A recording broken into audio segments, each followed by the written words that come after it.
Yo mga idol, welcome back to my YouTube channel.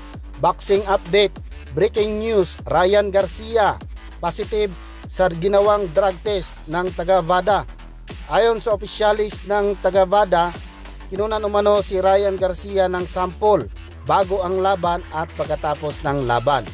So naging positive nga ang result ng dalawang test na ginawa ng taga VADA.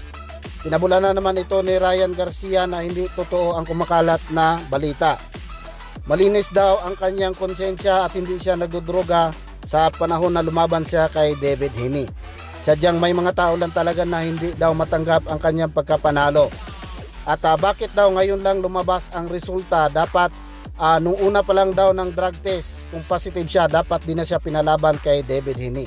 Bakit daw ngayon lang lumabas kasabay sa video na lumabas na nag-shadow fight siya sa harap ni Donald Trump?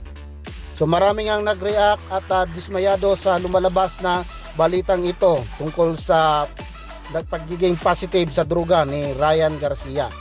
Samantala, Ryan Garcia humingi ng rematch kay Gervonta Tank Davis. Pag hindi sa pagbigyan ni Gervonta Tank Davis ng rematch, ay si Shakur Stevenson ang kanyang haharapin. So nag-usap na rin po ang dalawang magkupunan, si Shakur Stevenson at si Ryan Garcia. Sabi nila itutuloy nila ang laban nila pag hindi siya mapagbigyan ng rematch ni Tank Davis. So hanggang dito na lang mga idol, maraming salamat po.